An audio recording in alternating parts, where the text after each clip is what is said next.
Hey guys, look at here. Can you hear us, my friend? We have liftoff. We have liftoff, ladies and gentlemen. It is our honor and privilege to welcome Mr. Brian Dunkleman. Yeah, baby. To the live stream. Thank you so much for taking time out of your life to come on here and hang out with us, my man. Thanks for having me. I'm just enjoying a little White Claw lemonade blackberry flavor because I'm a badass. There you go. Whenever I need to pump the brakes a little bit and dry out, I get some White Claw for a few days. There you go. They're delicious. They should think about putting alcohol in it. Yeah. Oh, man. Man, like we said, thank you so much for coming on. We have been watching season 1. Oh my God, where are you? This is the finale. This is Kelly and Justin. This is the performance night. And what are you watching this on? YouTube? Yeah, on YouTube. Because it's just shit video quality, right? I tried to lift some stuff from that, and it's just awful. Yeah, it's not available anywhere. I know. I looked in Europe for DVDs, and I got scammed by somebody. It's like, oh, this guy only wants $35. He just burned it from YouTube. It looks even shittier. Oh, no. Well, listen, I'm sure you know the account I'm talking about. It's like Old Idol USA. They've got all the seasons on there. And I think with every passing season, the video quality gets a little better. But this is season 1, so it's like... It's... But tonight, actually, we have somebody in the chat that got us a more high-def version of it. So how'd they do that? I don't know. It is it's somebody that is associated with Tamira Gray in the chat. Oh, I love Tamira Gray so much. Her brothers, man, they were a blast. We partied in Vegas. Good people. I miss her. Do I sound okay? You sound great. I've got an AC unit going. Is that bothering you or? I don't even hear it. Do you hear it, Travis? Nope. It's hot as balls. Can I swear? Yeah. Go for it. Thank fucking God. Go. It's like I do these interviews with the news channels. I'm like, just don't say fuck, don't say fuck, don't say fuck. Oh my goodness, man! It is you're bringing the energy tonight. I appreciate it because baby. It's the White Claw talking. It's the White Claw. We were just watching Justin Glorini. God bless him. He did. Love that guy. He did a moment like this after Kelly, and that was not a good spot to be in for him. I think because. You don't want to follow Kelly Clarkson in anything, man. Did they show the part where Seacrest tries to put tape over my mouth while I'm doing my walking monologue on live television in front of 21 million people? No, I haven't seen that. Did you see that, Travis? No, that happened on the finale night? Oh, yeah. I'm walking through the back, and they had it all set up in a walking monologue, and there's Seacrest. He comes out with tape, and I just go, without even missing a beat, I just go, swat, and I just keep going. Is it at the end of the? I have no idea. You know what? Because when I looked at this shit on YouTube, I couldn't find that part, so it might not be. Oh, you think they edited it out? They might have edited it. Damn. Maybe. Who knows? Well, I guess I know you have the thing on Amazon that has come out. Oh, are you talking about Dunkleman? The film Dunkleman available on Amazon Prime Video? That is exactly what we're referencing. Yeah, dude. Have you seen it? I have not because I don't want. Disappointing. Do what? Very disappointing. Well, listen, I will absolutely watch it, but I didn't even know that it was out there until because it's new, right? It's been available for about a month now, and I gave a publicist a shitload of money and a lot of passes. That's okay. Well, you have my word. I'm going to watch it, absolutely. Appreciate it. It's going to be a slow build. Well, Travis is the one you've been talking to in order to get here on the channel. Travis made it all happen. Travis made it all happen. Travis, what do you got any questions burning on your mind for Mr. Dunkleman here, my friend? Bring it. I don't know. I mean, I'm interested in this documentary. I want to hear what you have to say about it. Maybe introduce it to the people in the chat. We have some people here watching with us live. Let me tell you a little bit about this. What happened here with this Dunkleman project? I got a call from my manager. This is 2020. All right, so we're like in the pandemic. Everybody thinks the world is ending. I decided to go. The first time I'd left my apartment, I'm like, I got to get out of here. I went and played golf in Palm Springs. It's the first time out in the real world. Got a call. My manager's like, some producer, director called me and wants to do like a movie about your life story. I'm like, oh, okay. Had a talk with him. We talked for 4.5 hours. And then we had lunch outside when the restaurants had first started opening. And we had an 8.5-hour lunch. And he's just furiously scribbling and writing. He's like, I want to rent a theater and have you tell some of these stories.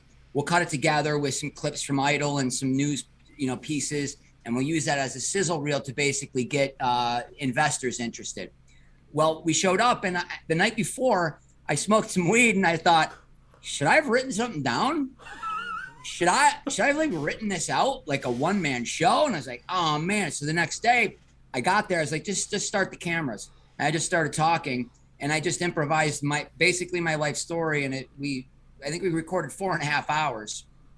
And then when he started looking at it, he called me. He's like, dude, this is so good. I think this is its own project. And then that's how this happened. We cut it together. It's not really a documentary because that costs a lot of money.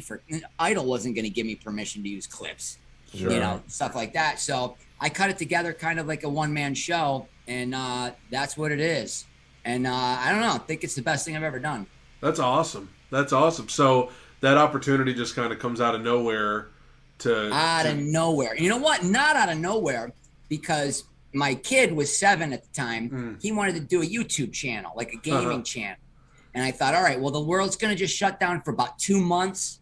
We're going to be in this pandemic for 2.5 months. This would be perfect time. I got like a green construction paper, made a green screen, figured out how to do all that crap. Some of these videos of me and my kid playing video games had like 12 views. That producer director was one of them. And he was watching because he had a notebook with movie ideas for years, and one of them just said Dunkleman because he knew me from Idol, and that's what kind of got him. It took a deep dive and got hooked on these videos I did. That's youtube.com/thedunks. I think we're up to like 330 followers. I don't know how to promote, which is probably why you didn't know about the movie. Well, listen, we have been watching these episodes, and we've repeatedly been calling you Dunk, the Dunk, like stuff like that. So to hear that it's youtube.com/the Dunk, the Dunks, that is perfect. So that was fun, man. Here's the thing. I'm just gonna dive right in because me and Travis both been wondering this. And you already referenced it. Seacrest apparently somewhere here tried to put duct tape over your mouth or something. Masking tape. Yeah. Is there any hostility between you two guys? I mean, if there's something in the Dunkleman one-man show thing, I don't want to just give away everything. So if there's anything you want to say for that, but was there any? I mean, it feels like there've been numerous times where we've been like, man, are these two guys like kind of not getting along here? So Could you tell the one episode where he didn't read what was on the teleprompter 4 times? Do you remember a particular episode? I think it was the big band episode where he just turns to me. He's like, say something, Dunk. Yes. And I say, what do you want me to say, Ryan? Yeah. Yeah. And then when we went to commercial, I basically was like, are you going to read one fucking thing that's on the teleprompter tonight? I had to be held back from him after the show. My manager and my best friend were there. They picked me up and they just threw me in an elevator to get me on a different floor. Wow. But, that's, give you a little indication how things were. Yeah. So, I mean, was it always like that? Was there ever a time where y'all were even a little bit getting along, or was it always just... We got along pretty well at first, although here's the thing. They sat us down. Okay, the first city was Los Angeles. Then we went to Seattle. Seattle was cool, though. We got there the night that we got there. We got great tickets to see Tenacious D. Oh, I had wow. a limo pick me up. I'm like, oh, man, I could get used to this shit. So then we go to Chicago, but the producers, they had some time to look over the footage. And one of the producers sat us both down, and they said to Ryan, he said, we need you to appear a little bit more sympathetic when these kids come out of the room if they're crying. And Ryan's like, oh, yeah, I got it. So we start work. this girl, and I'm talking to her, and she goes in and sings. She's bawling. She runs out of the room, and she runs straight into my arms, and I give her a hug. Seacrest comes over, rips her out of my arms, and puts his arm around her, shoves her in front of the camera. It's like, hey, tell us what happened in there. Are you okay? And I went, what the fuck is going on? And I'm looking, I can see the producer. I'm like, what the fuck? And he just goes, oh my I was like, that was like the first week. Oh, wow. So I tried to get along, but after a while, we just had very different styles. And then they wanted more action because there wasn't enough going on. So Ryan would just be like, tell the kids, hey, let's get down and do push-ups. And I'm like, what the fuck are you doing push-ups for? Hey, get on my back and I'll carry you around. I'm like, no, I don't do this. I'm a comedian, not a clown. So that they wanted me to match his energy, which is impossible. Wow. And as you can see, he was much more giddy. That's what they called us in the TV guide. They loved the show except for the two tussle-haired dunderheads is what they referred to us as. Especially the over giddy Ryan Seacrest. Oh my god! All right, well, at least he got top billing in the giddiness. Well, what's the relate? More giddy, more. He would pump. He knew what aggravated me, and he twisted it. He's a very smart man. What's the relationship? Are you guys are you in contact? Hold on, now? that's my kid. You good? I saw him back there. Wait, do you not have clothes on? Not a big deal. Have fun. He's out playing with the neighbor kids. There you go. I'm sure it's okay. Travis, what were you asking?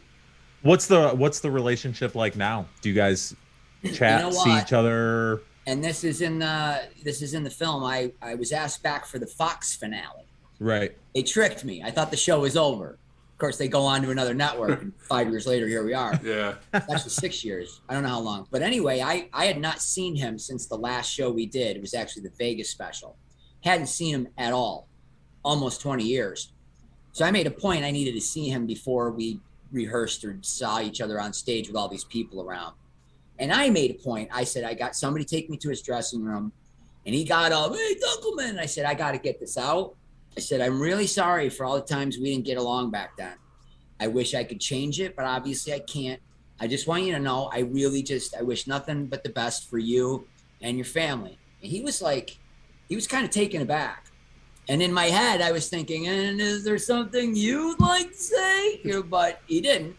But it wasn't about him. It was about me. Right. Because every time I do stand-up, I got to do morning radio. And it's just Seacrest this. And don't you hate Seacrest? And Seacrest has, I know how much money he has. So it got to the point where it was just this bag of shit that I had carried around for so long. And I'm like, I'm done. I got to move this chair. It's glaring me. No, you're good. So I was my light. Yeah. So anyway, it was genuine, and I meant it. Right. And he was like, I saw you got married and you have a kid. You have everything I don't. So that was kind of cool of him to say. Right. And then he's like, let's do lunch. And I'm like, we're not gonna do lunch.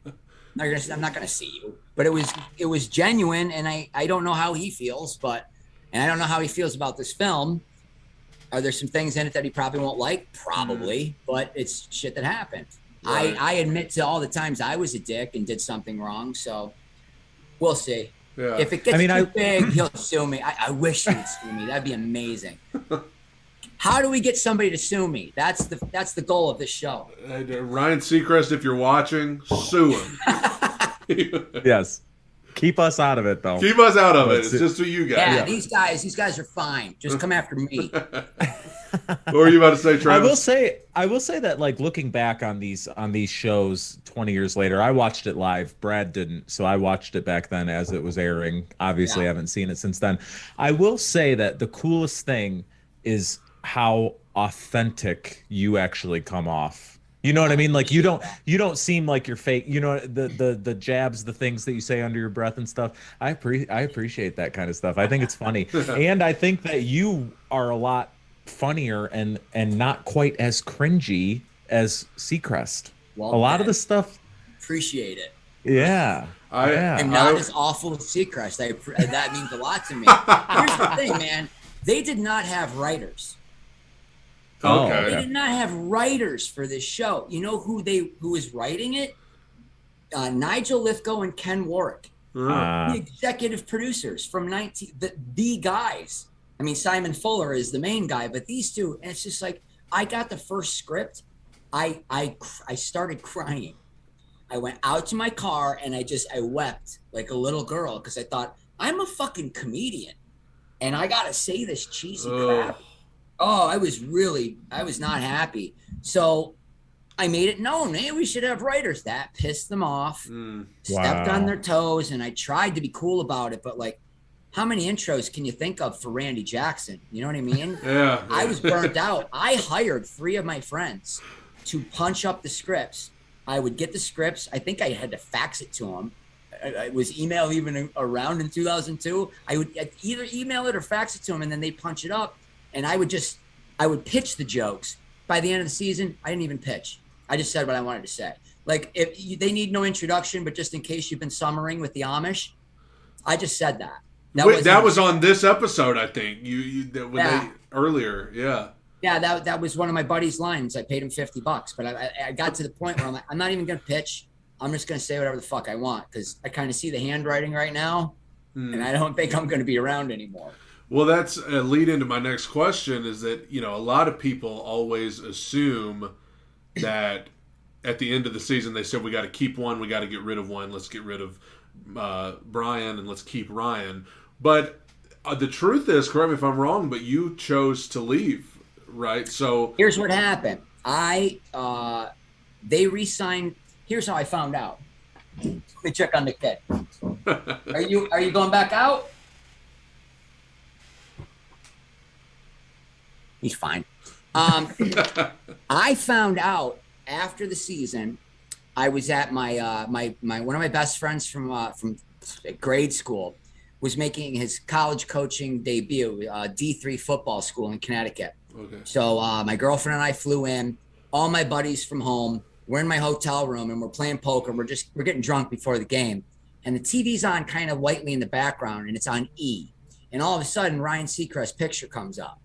And they're like, American Idol host Ryan Seacrest is just reportedly re-signed for season 2 for upwards of $1 million. Still no word on co-host Brian Dunkleman. They put my picture up and we're all just silent. And then we just all burst out laughing. Like, what the fuck am I doing on television? None of this is real. And we just kept getting hammered. What they did is they re-signed Ryan and they re-signed Simon. And then they let Randy and Paul and I twist. And they just like, no answer, no decision has been made yet. So after 2-3 weeks, I was like, I'm done. Fuck this. I don't want to do this anymore anywhere. And I really struggled with it because I wanted to be an actor. And I'm like, I'm not going to be able to have an acting career if I keep introducing myself as Brian Dunkleman twice a week on live television. And then my agent saw the head of publicity for Fox the next day. And this is what he told me. My agent told me that she said Fox was shocked and very disappointed. And they figured if it ain't broke, don't fix it. And that's what I was told. And I carried that around for, almost 20 years until I got to the finale when I found out. I mean, I'm not ruining the film, whatever. I ran into my old boss and he said, do we keep 1 or 2? And I said, but you guys didn't fire me. He's like, I know you quit before we could tell you. I don't know what they were waiting for, but that's what I was told was the truth in the end.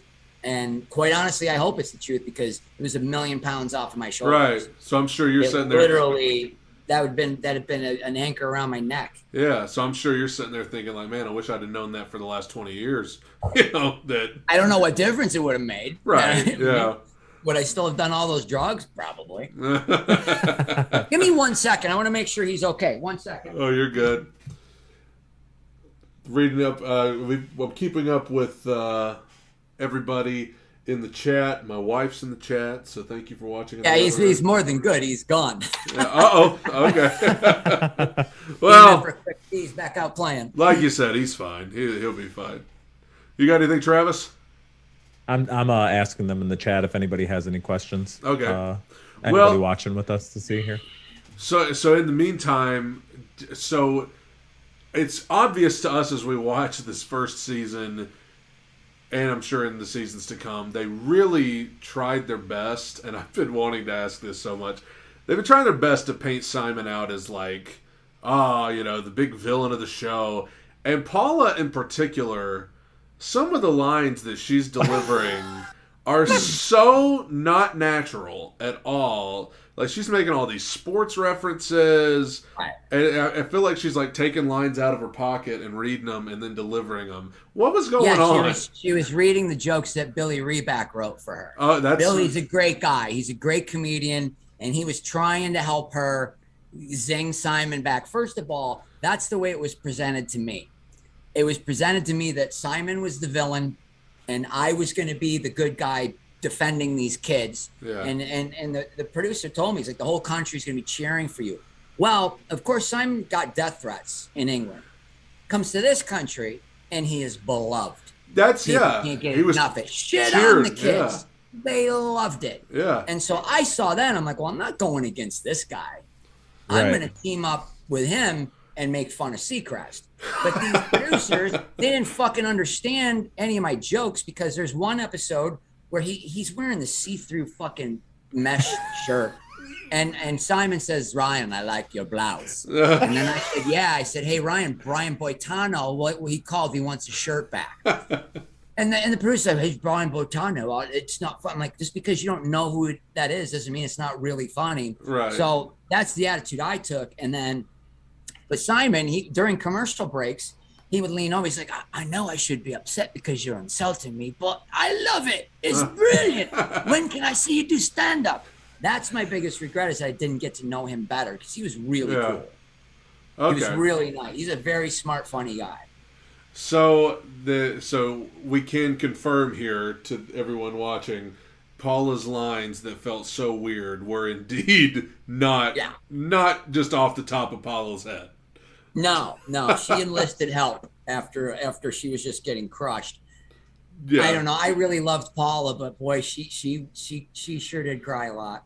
I remember walking through the airport once and just passing them, and Simon and Randy and Paula are walking, and I hear Simon go, "You are a strange bird."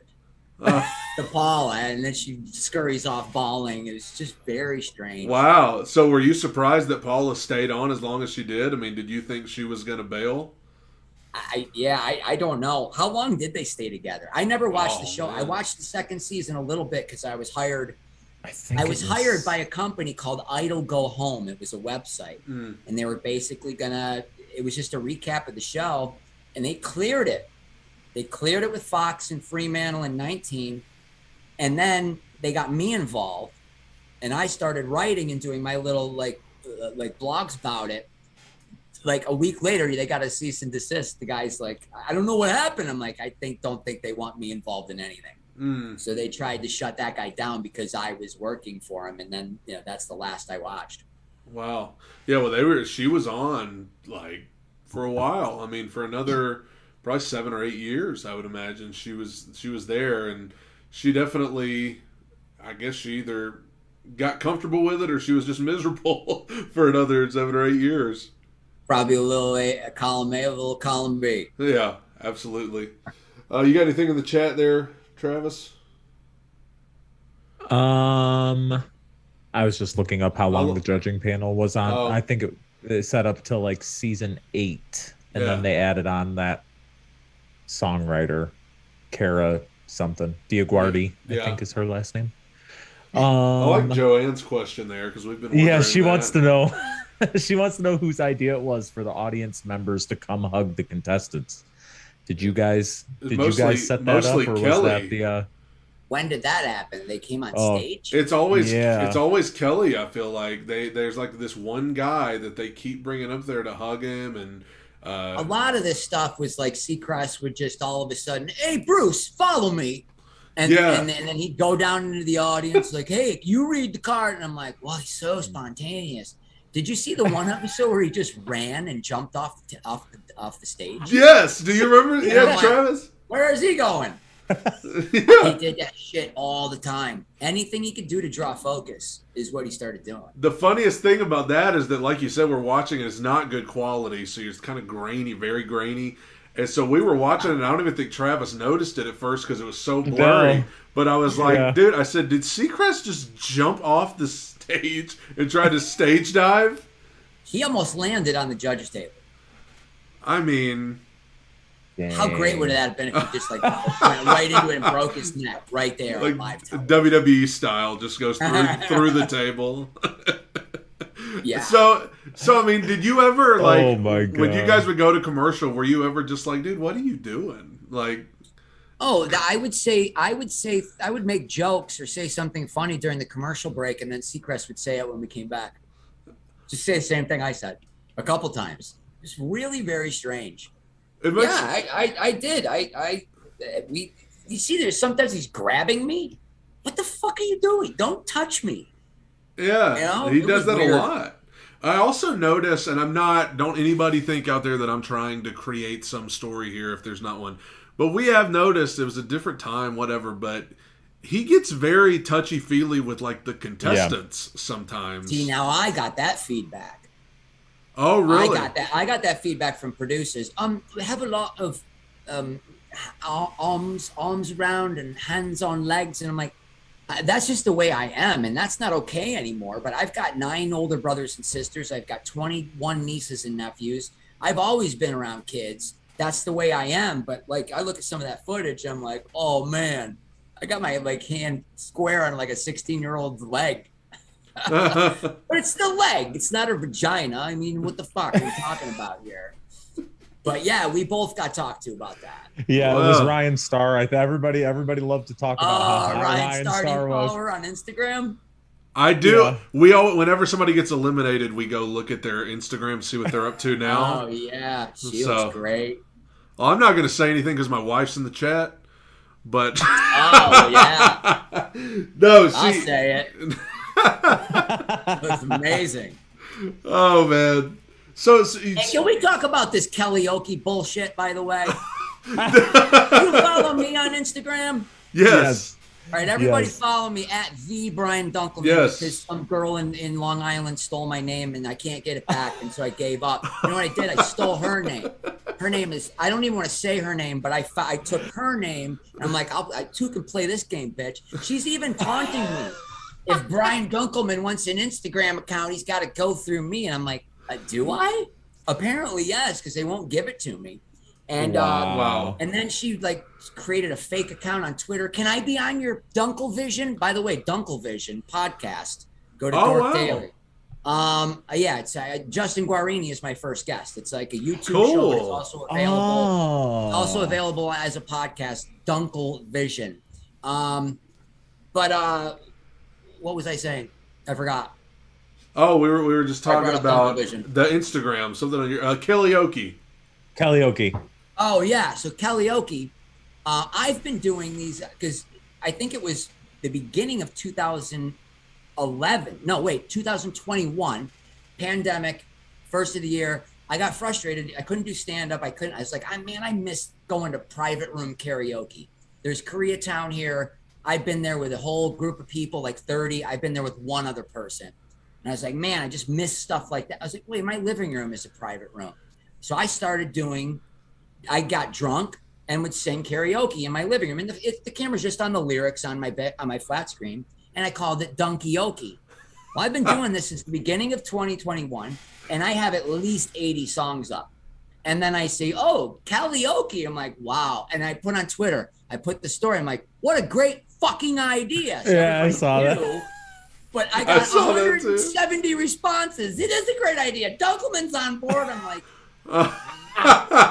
look, it doesn't take a comedic genius to put Oki on the end of a name. But Dunkioki. she stole it. She stole it from me. Dunkioki has a ring to it, though.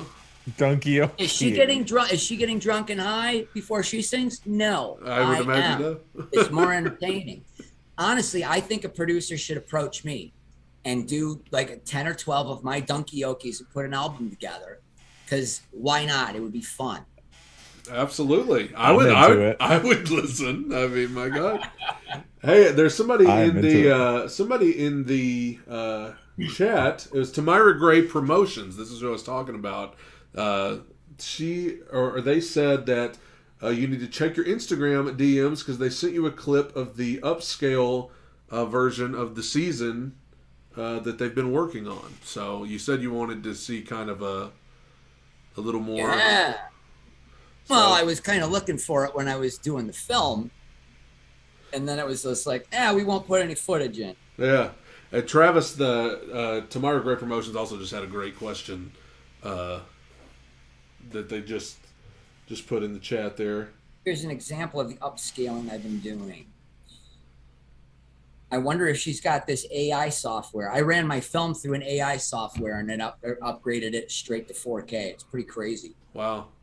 Maybe you could do the same with this. Yeah, that would be great because we've been watching. Just it looked like it comes straight off of a VCR that was found at the bottom of a river. Why didn't they re-air? Why didn't somebody re-air this season? I don't know. I mean, you would think this makes sense. I don't know why. Because I get about 30, 40 grand in residuals is why I want somebody to do it. Yeah.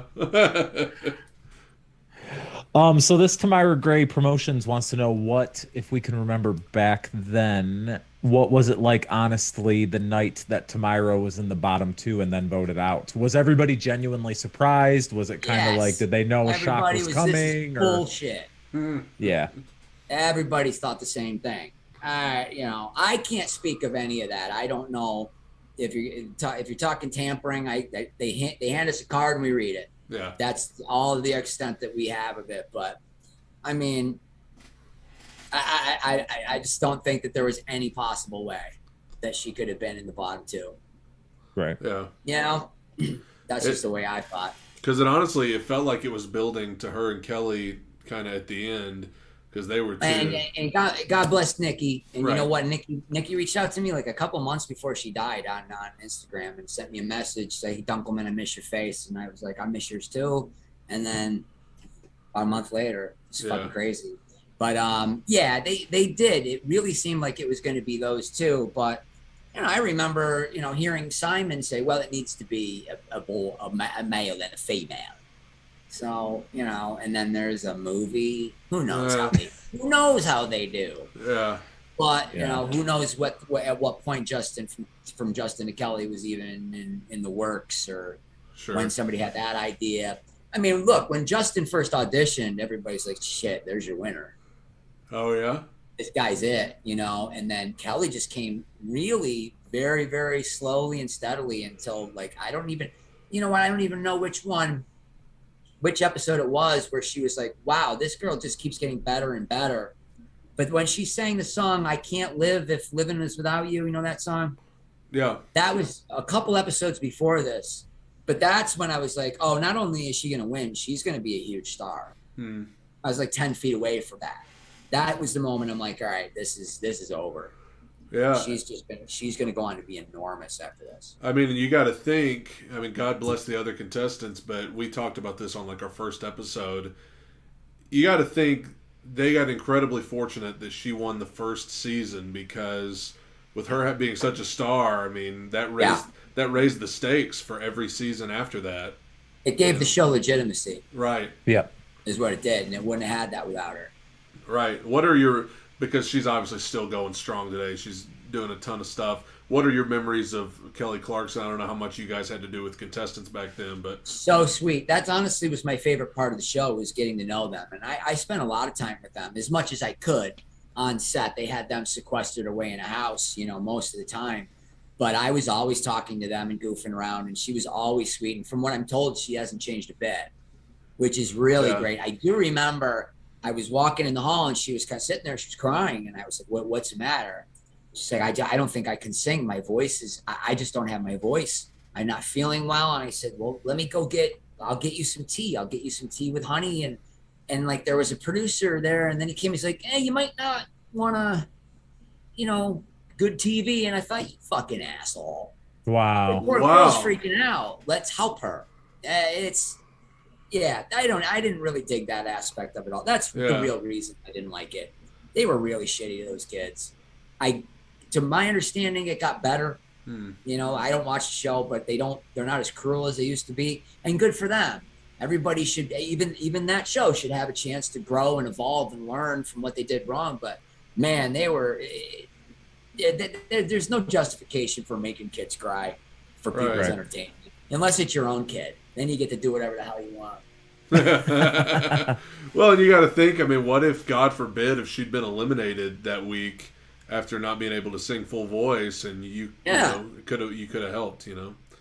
No, she was very sweet. The last time I saw her, I did live with Regis and Kelly for a week, and she was one of the guests that week, and that's the last time I saw her. Are you ever in contact with any of the other people? Have you seen any of the other contestants from that season recently, or not recently? But they did. When did I see everybody? There was some kind of release party, and I saw a bunch of people. You know, I'm in touch with Veraros. Talked to him on Facebook quite a bit, and like I said, Guarini and I had the same acting coach for a while. Oh wow! Who I think is out of prison. That's another story. I'm not kidding.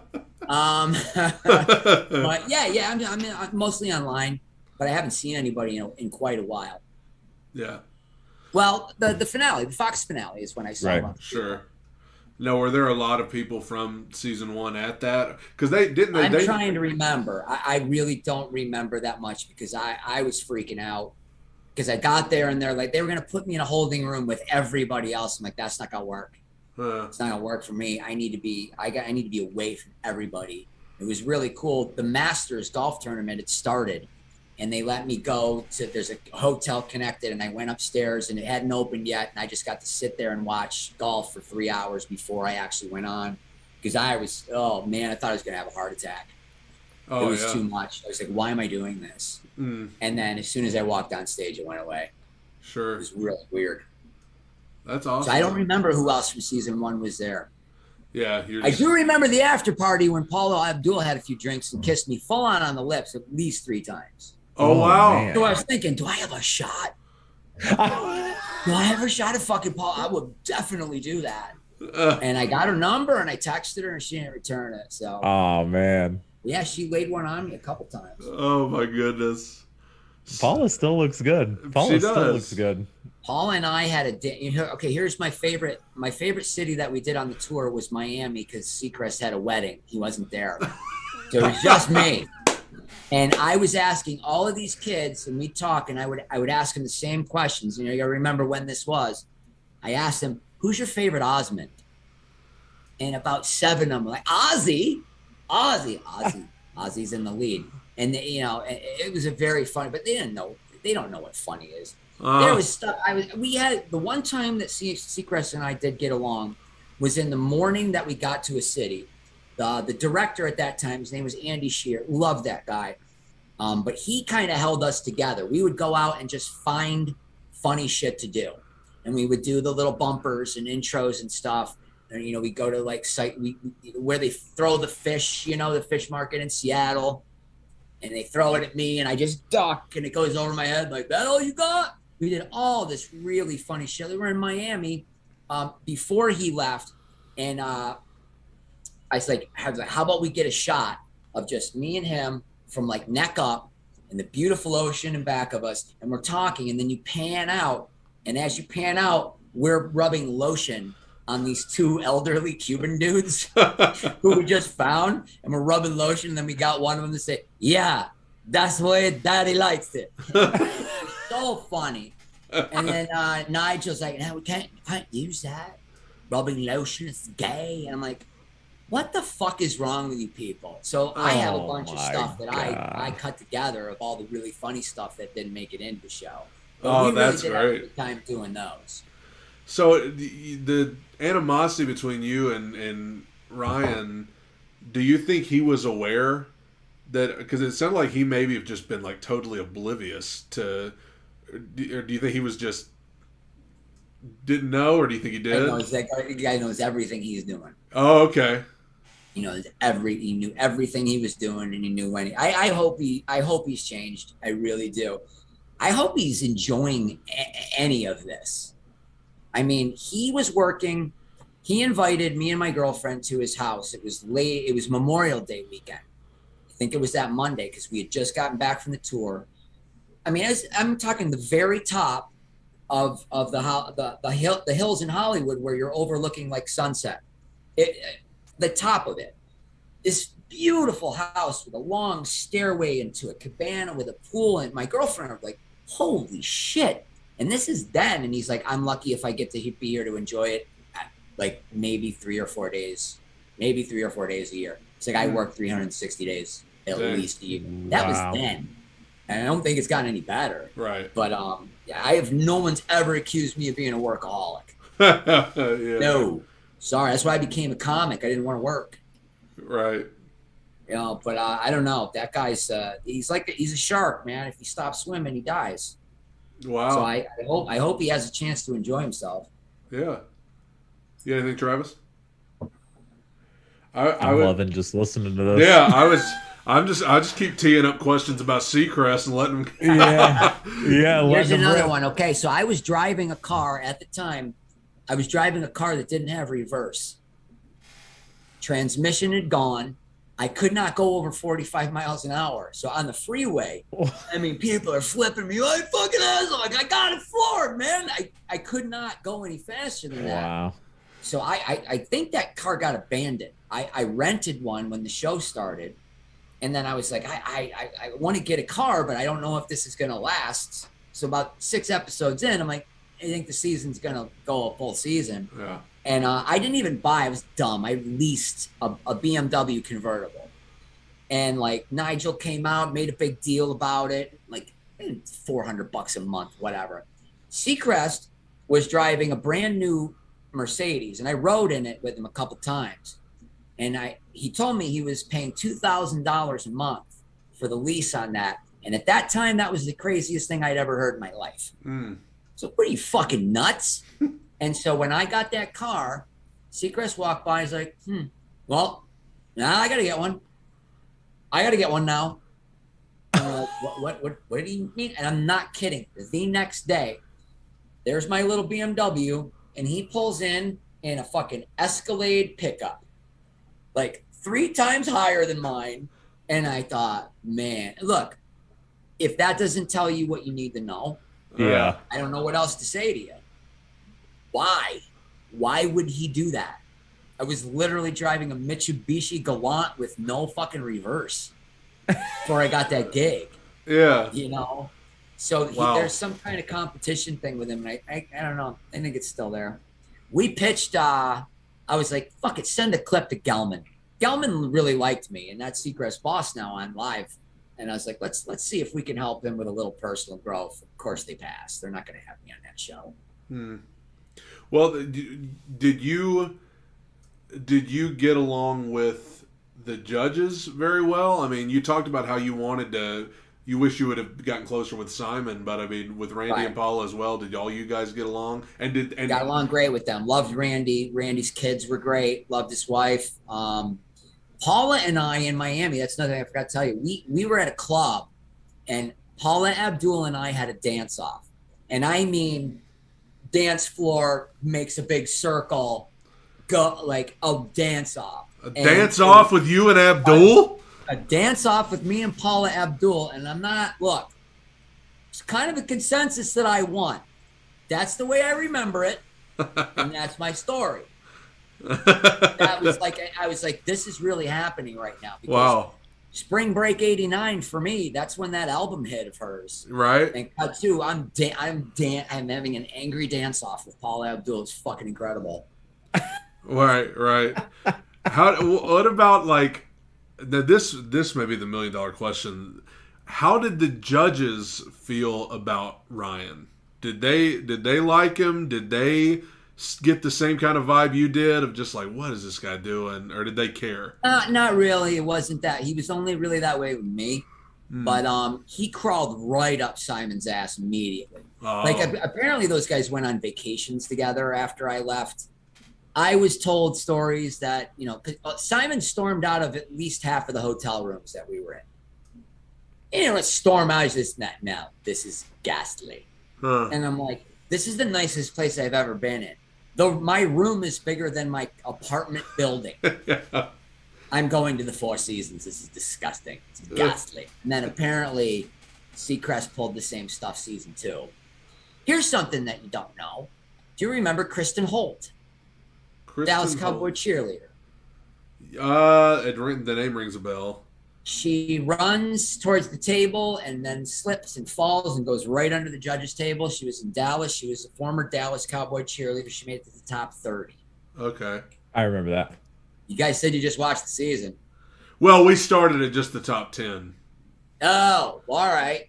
Oh, you I remember missed a bunch. that happening though. Yeah. I remember that happening though. She called me season 2, and she's like, we need to talk. Apparently, she got hired to replace me, which kind of blows that whole we decided to go with one. Doesn't make sense because she told me she got hired to be the new co-host, and they shot everything for the opening auditions, and then she was hosting a big party for, I think, Inside Edition or something, or Entertainment Tonight at a place for the premiere. Her agents called her an hour before the show started and said, you need to sit down. We have to tell you something. They cut her out of the show as much as they possibly could. And then when they showed her, it said special correspondent, Kristen Holt. And then she called me after a couple weeks had gone by, and then she finally got fired. She seems to think that Seacrest had this done. I don't know if she did a terrible job and they just cut her out. I don't know. Yeah. But this is what I was told. That nobody knows about that. I didn't put that in the film either, but kind of like, oh, we only wanted one. Well, then what the fuck was she doing there? You know what I mean? Yeah. Wow. Don't know. So, I mean, Travis, you can interrupt anytime you want if you got a question. I was just saying, I mean, I know they say that, you know, initially they wanted to rehire you and then they went back and said they just wanted one. So you think Seacrest the whole time was like, I got to get this guy out of here. I don't want another co-host. I don't want her. I don't want him. I just want it to be me. There wouldn't have been any ability for him to have that power season 1. Yeah. He didn't have anything to do with me not being there season 2. But once season 2 started, and this from an agent that I was working with, and she told me, she's like, the word is that he is so out of control and he's being so difficult and his ego is so out of control that there's actually talk of bringing you back and getting rid of him. Look, agents are fucking liars. We all know that, but I don't know. But that was kind of the rumor going around. Wow. So who knows? Again, I don't like, who gives a shit? He's going to be fine. It's like I even say in the movie, if I say anything bad about Seacrest, it just makes me look bad. I don't give a shit anymore. Right. Because, I mean, the people are going to say it's been 20 years. And, of course, people do change, thank God. But, you know. Yeah. But like I said, when I saw him for the finale, the Fox finale, it was great. And I meant it. And it seemed genuine to him. And it was great. And I say this in the film, too, because I called during the rehearsal. We did a little hug. And then we're walking away, and he's like, hey, should we do the hug? I'm like, you're goddamn right we're doing that fucking hug. And I call my buddy. He's like, you know what would be really funny? When you're live, under circumstances do you let go. Oh, dude. And not let go and just taking him to the ground. Oh, my God. I could have done whatever I wanted to in that moment. Yeah, you had nothing to lose. I mean, that's gold. So, it would have been fun. Wow. Well, there's so we still got people watching, and a lot of people asking about. You mentioned Kelly when the moment you had to give her, you tried to give her the tea with the honey, and they told you not to because it would make better TV. We've noticed, Travis and I both, that especially those big voices like Kelly and Tamira, man, they were getting really tired as every week that went on. You could tell they were just trying everything they had. In later years, Idol had vocal coaches that came in. Did they have vocal coaches season 1? Oh, really? Yeah, they had somebody that they worked with when they were doing the arrangements of the songs and shit. Yep. Okay. Well, I was just... Yeah, they also had a stylist. And here's another... it's fun. It's fun bagging on Seacrest because I can do it here. I can't do it on the other interviews because I look like a total dick. But here I can really be honest with you. He comes up to me, and this is when they started doing the studio shows, and we're wearing suits. And Seacrest comes up to me during rehearsal, and he's like, panics, like, dude, a couple of the kids, they said we look like teachers. I said, I don't give a shit what a 16-year-old thinks. I look good. About 20 minutes later, he comes down from the dressing rooms. And he's got this, I don't know how to describe it. It was like lime green stripes and white and black. Like it literally looked like he came off the Gay Enterprise. And he's like, oh man, they said we can wear whatever we want. So like, there's some really cool stuff. And I'm like, you gotta be shitting me. Now I can't wear a suit because he was so worried that a kid thought we looked like teachers. Now I gotta go see the stylist. Yeah. Oh my god. It's a little bit malleable, maybe is the word. Yeah. Wow. That's the lime green. So it was lime green. It was lime green and stripes, and like I said, it looked like a Star Trek uniform. It wasn't as bad as the see-through blouse. Oh my god. I remember the see-through blouse. Hey, I did. Travis, you got anything? Somebody's asking a question in the chat. The Tamira Gray Promotions is saying they always credit Kelly as the first idol. True, obvious, that's a fact. Yet they always act like the season doesn't exist. Its 20 years anniversary is next week since the first season premiered, and they did a 20-year special featuring anyone and everyone except for those from the first season. Why do you think there's no specials, documentaries, interviews, etc. from season 1 contestants? It's kind of like people forget about it for some reason, even though Kelly's the biggest, that the biggest 20th star. Anniversary, there wasn't anybody from season 1 there.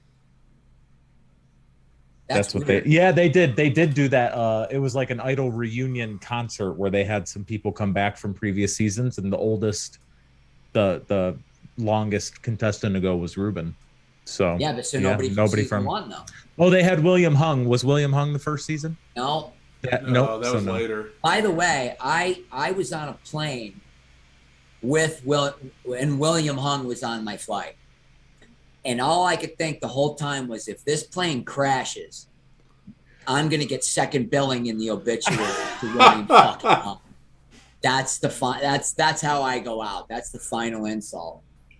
That kid. And I randomly saw him again a few years later at like 3 a.m. on the Vegas Strip. Oh my God. Yeah. See, that's the What thing. are the odds? They're clearly taking advantage of people that are, I don't know what the word is. Can we say deficient? Is that okay to say? Sure. Yeah. But that's what they were doing season 1 too. I would watch like, oh my God, we got this girl. She's out of her mind. We're going to crush her. What? Yeah. First of all, it's a kid. Second of all, she's not okay. Right. And then they would be like, well, do you think that they said that I'm like, oh my God, you can't talk to me. I just make the fries here. But, yeah, that's not cool when you're intentionally finding people that are, not all there to make fun of. Sure. Which, I mean, it worked out for William Hung because, I mean, he went on, he had quite a career after that, but. Yeah. Still singing that same song. Yeah. How is he now? Yeah. I think they just had him on like a couple weeks ago to do the same thing that they did back then, which is ha ha ha. But, yeah, it is kind of one of those things, and that's the debate that has raged on to this day, because now Idol's obviously a lot different than it was back then. Now it's just great audition after great audition, and everybody's got a big story and all that. And some people say it's not as entertaining that way, but yet it's a complex thing, because the thing that made it so entertaining before, like you said many times, was kind of... Right, and you can't do that kind of shit anymore. Right, exactly. Yeah. Everyone gets a Hey, medal. here's a fun fact that you don't know. Do you know that when I tested, okay, for people that don't know, when you test for something, it's you and maybe, I think it was about 5 or 6 other guys. And you go in and you audition, but the test means you do your contract before you audition, just so you know how much you're going to lose if you don't get it. And they kept mixing and matching us, pairing us up. And the last guy that I went in with, I had already been in with. And he came this close to getting the job. And that was Mike Richards from Jeopardy! Oh, wow. Who I'm talking about, Yeah. who got canceled as well. Yeah. So Wow. he Wow. should have been Seacrest. Well, well, knowing how it What turned out, could have been? yeah, Oh, how different my life could have been. if he got Yeah. that. very, yeah. No, who knows? Or who knows? Maybe it wouldn't have worked out with anybody. Maybe I was the huge prick. I don't know. I don't think so. Doesn't sound like it. I don't. I definitely had my prick moments, but like, Don't we all? I thought it was pretty justified. Well, yeah. I mean, I would agree. If it sounds, I mean, it sounds like I've told you enough already where you yeah, kind of paint. you could put it together. Yeah. Travis, you got anything Well, else? and I in the think chat? as a viewer, like I said, you come off like you're being you. Yeah, looking back 20 years ago, the other guy comes off a little cringy, comes off a little try too hard, comes off a little, Oh you know yeah, what I he mean? was trying. Right. So It's funny. There's a podcast that Nigel did, Idle Memories, and there's one where they talk about me, and he calls me extremely droll. My sense of humor, droll, whatever the hell that means. droll. Yeah, I've never even heard that. Me either. Google. it's a British thing. Yeah. Wow. Well, I got to mention this, or my wife's going to kill me, because it was like the day that we found out you were coming on to do this. I kept telling her, I was like, "Hey, do you remember Brian Dunkleman from he was on American Idol?" She's like, "Oh, of course." Like, he's coming on for an interview, and then I had a stomach virus the next day. I was really sick, and I kept bringing up like, "Hey, don't forget Brian Dunkleman's coming on." So I'm laying there, and you're going to know exactly where I'm going when I say this. We're laying there at night. I'm like half dead. I'm so sick, and we're watching Friends on whatever Nick at Night, and next thing I know, I look up, I open my eyes. You're on the screen. I was like, Brian Dunkleman he's on TV. And like, somebody's playing a joke on me. Like, what? We just got this guy, and so I never knew you were on Friends. How did that come about? You know, a lot of people still think of me as the seventh friend. Oh yeah. And by a lot of people, I mean me. I auditioned for it, man, and I auditioned for it, and there was a callback, and there was 6 other guys. I remember one of them, John Fugelsang, who's a very funny comedian. He was one of them. I auditioned. The casting director walks out, said, "Okay, everybody, thank you so much. Thank you for coming in. Brian, you can stay." And I watched everybody leave. They took me outside, put me on a golf cart. I was on the Warner Brothers lot. They drove me to a soundstage, and I got out, and they said, "Hey, this is Lisa. This is Matthew." And I was at work. Wow. So I didn't even have time to freak out about it. I was there rehearsing with them. That, like, 5 minutes later, it was really crazy. And I still get paid for that. Yeah. Oh, it's a job that never ends. It's been phenomenal. Absolutely. Because Friends is one of those shows that's always going to air. I mean, it's like... And it gets discovered by a new generation. Like, I'm dating a woman who has, at the time, her daughter was 8 or 9, and that gave me instant credibility. Right. She could give a shit about American Idol. She was too young, but like, you were on Friends. But every generation, like, new generations rediscover that show. Sure. And they just air the shit out of it. It's fantastic. Yeah, that's amazing. Yeah. So, what was the time frame? How long before Idol was that appearance on Friends? And I think that was 2 years before. Okay. Because that was my first guest starring role. I mean, they have co-starring roles, which is under 5 lines. And then if you have 5 or over, that's a guest starring role. And so when I got Friends, which I don't know how many, was like maybe 10 lines, then you're in a situation like, well, do I do any smaller part? Like, I turned down a Malcolm in the Middle because it was only 3 lines. I'm like, this doesn't, like, I'm turning down work, but like, once you reach a level, you kind of like, well, if you stay in those 1 or 2 or 3 lines, you're never going to get out of there. Yeah. But that was one of the last acting gigs I did actually before Idol. That's fascinating. Yeah.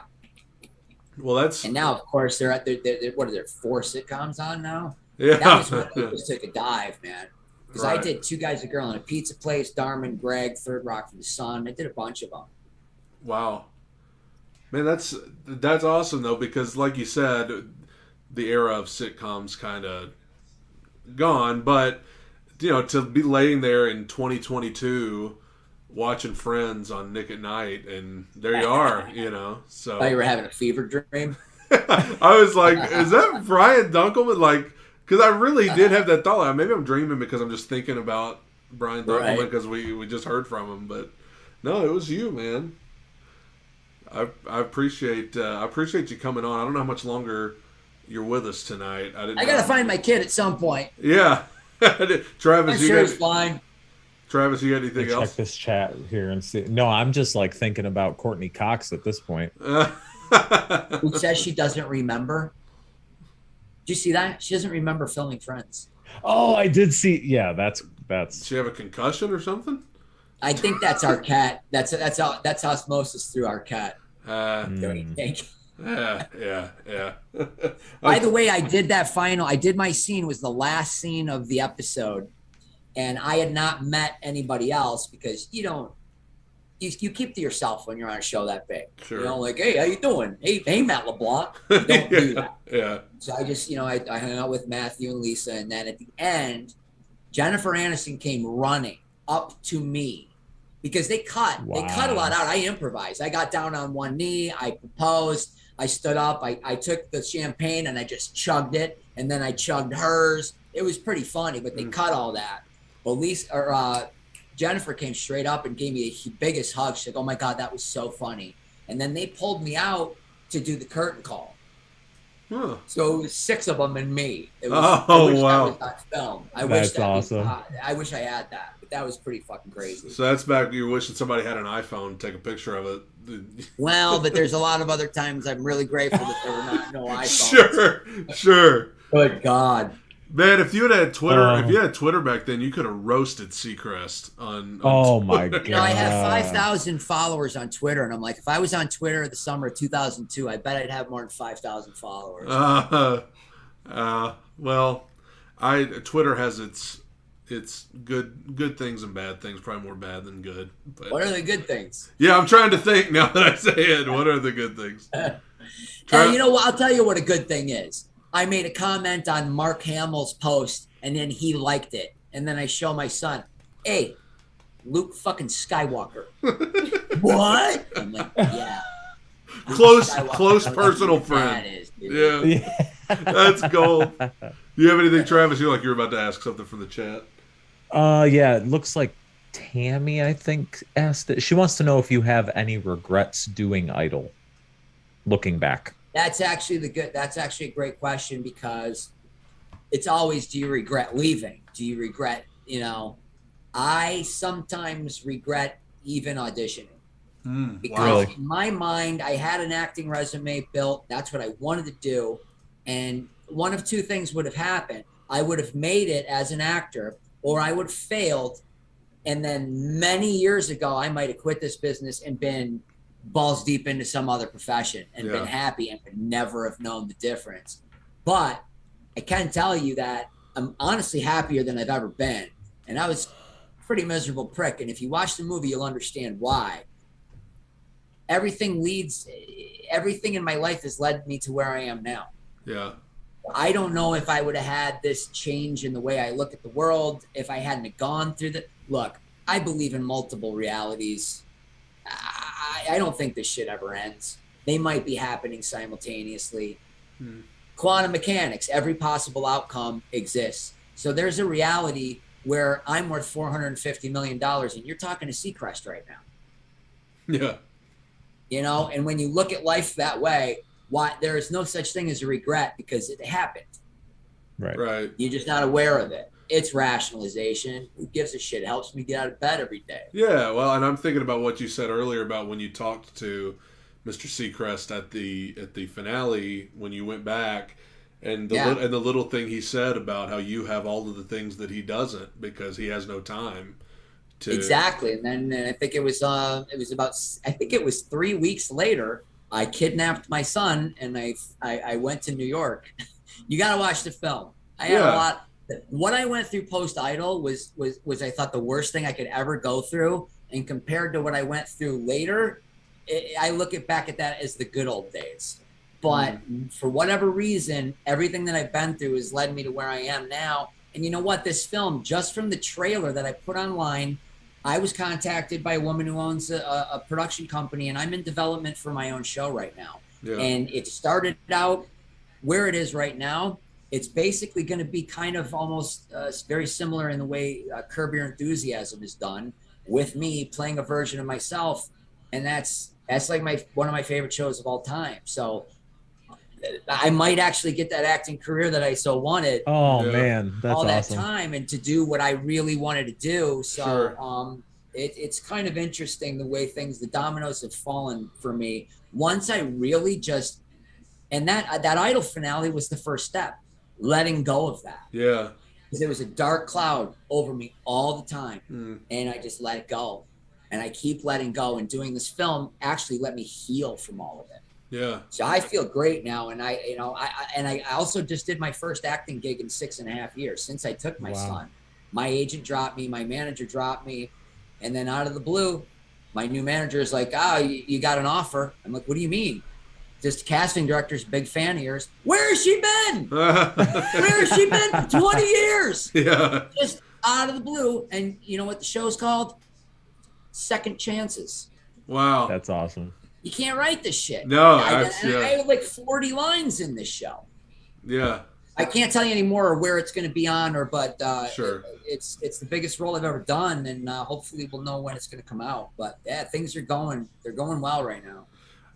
That's awesome. That's awesome. Look at me, I'm on with you. Exactly. If I stayed on Idol, I'd never be here. Exactly, man. You would be hanging out with us.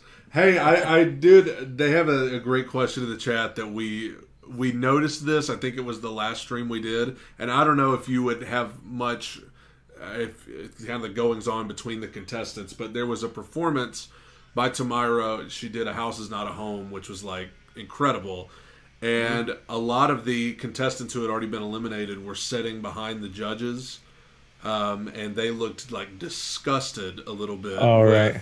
With the performance, so much so that like people that were watching with us and we noticed like it was very noticeable that I don't remember, was it maybe Ryan Starr rolling their eyes at her, they were not clapping, and there was really about for Tamira's performance. It was very like, oh, I don't remember that.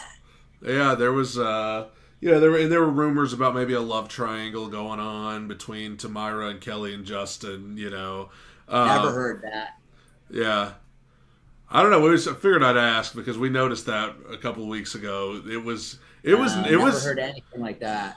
I don't know. Maybe it may have just been, probably just jealous girls that maybe got kicked off, and she was killing it. So I don't know. I don't really know what else it could be. If we ever have any of them on, we'll ask them. If we ever a little reunion. See if you can get all 10 of them. I'll come back for that. Absolutely. Kelly will probably be hard to get in touch with. You know what? It'd be really funny. It'd be really funny if I sued her over this Kelly Oakley shit. Donkey Hokey, man. Well, I'm not kidding. Listen, if some night, if you're having a few drinks or maybe a couple tokes, go on a deep dive and watch all 80 of my Donkey Okies. That actually, nobody gives a shit. I'm going to start it tonight. Nobody cares. I'm not kidding. Nobody cares. And I'm like, I'm not going to stop. I'm putting 3 up a week. I watched the Doors movie again a month ago. Can't stop thinking about, and I just put, I think 16 Doors songs on. I don't give a shit. I'm going to start 4 bands. One's just going to be a cover band called the Dunklemen. We're going to do anything. One's going to be a Doors tribute band called the Dorks. And I'm going to do a Tragically Hip. I don't know if you know Tragically Hip. They're probably Canada's biggest band other than Rush. They're probably my favorite bands. I'm going to do a tribute band, and then maybe a little Beatles cover band called Dunklemania. I got a lot of ideas. Hey, listen. I need a brilliant keyboardist, a brilliant guitarist, and a drummer. There you go. You surely you know somebody. If anybody is in LA and you're a great musician, you want to be a part of this, slide into my DM. Yeah, if you're watching, you can be a part of it. Hey man, we know you got to go get to your son. I don't know, Travis. Do you have anything? I hope he's still here. Anything left for Mr. Dunkleman? It's not dark yet. Yeah. No more questions. I'm thankful you took some time to hang out with us. It's cool. Thanks for asking. I really appreciate it. And please, if you get a chance, anybody watching Amazon Prime Video, Dunkleman, It's the best thing I've ever done. Yes. You'll laugh. Everybody you'll do cry, your homework. Everybody cry, do your you'll homework. Throw up. You'll masturbate. You'll do all of the things. Hey, and then also the podcast. The podcast you mentioned. Podcast. Go to dorkdaily.com/Dunklevision, or just Google Dunklevision wherever or search Dunklevision on for wherever you get your podcasts. And follow me on all this stuff at the Brian Dunkleman on Instagram, the Brian Dunkleman on Twitter, and keep an eye out for my new show. It's in development called I Shit the Bed with Brian Dunkleman. And yes, that is the title, and that's been the working title since February. That's the actual title? All this Amber Heard stuff is just the universe confirming that I am on the right track. Yes. I'm not kidding. Yes. You know how much that I Shit the Bed is being used so much, and I got emails dated. Oh my! This is the name of the show since February. It's gonna happen, bro. That is incredible. That is amazing. Man, thank you so much for coming on. Thank you guys. I really appreciate you having me on. Absolutely, man. And take care of yourself, and hopefully we'll talk to you soon, man. All right, fellas. I appreciate it. All right. Appreciate it, man. Later.